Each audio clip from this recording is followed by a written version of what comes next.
Hai teman-teman, hari ini aku punya cerita menarik tentang petualangan di hutan purba yang damai. Di sana, hiduplah berbagai hewan yang rukun dan bahagia. Ada kawanan rusa yang anggun, gajah-gajah bijaksana, dan burung-burung yang ceria berkicau di pepohonan. Setiap pagi, Mentari menyapa dengan hangatnya. para rusa merumput dengan tenang.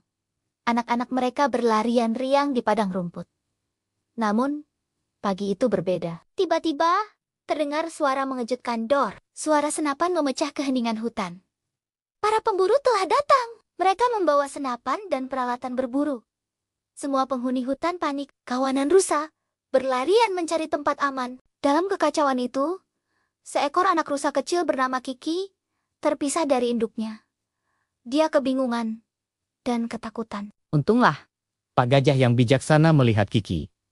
Beliau adalah tetua hutan yang dihormati karena kebijaksanaannya. Bersama Gagak, sahabat setianya yang pintar, mereka bertekad melindungi Kiki dan seluruh penghuni hutan. Jangan takut, Kiki, kata Pak Gajah menenangkan. Kita akan mencari cara mengusir para pemburu itu. Gagak terbang tinggi, mengawasi pergerakan para pemburu. Dengan kecerdasannya, dia menyusun rencana.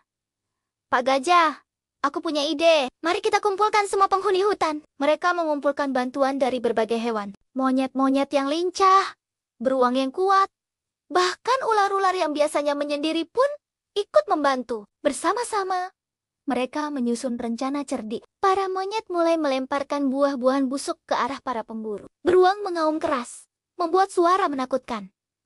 Ular-ular mendesis dari semak-semak. Gagak mengumpulkan kawanannya untuk terbang rendah, menukik ke arah para pemburu. Pak Gajah memimpin serangan terakhir. Dengan bantuan kawanan gajah lainnya, mereka membuat gemuruh yang menggetarkan tanah. Air dari sungai disemprotkan ke para pemburu menggunakan belalai mereka. Para pemburu yang basah kuyup dan ketakutan akhirnya lari tunggang langgang. Mereka tidak menyangka akan mendapat perlawanan seperti ini dari para penghuni hutan. Setelah para pemburu pergi, induk Kiki akhirnya menemukan anaknya. Mereka berpelukan penuh haru. Seluruh penghuni hutan bergembira. Mereka menyadari bahwa dengan bekerja sama, tidak ada yang tidak mungkin. Sejak saat itu, para pemburu tidak pernah berani kembali ke hutan tersebut. Cerita tentang hutan ajaib yang penghuninya bisa melawan pemburu menyebar kemana-mana. Para hewan hidup damai dan bahagia selamanya. Nah, teman-teman, bagaimana ceritanya? Menarik bukan? Dari cerita ini, kita bisa belajar bahwa kerjasama dan kepintaran lebih kuat dari kekerasan. Ketika kita bersatu dan saling membantu, kita bisa mengatasi masalah apapun.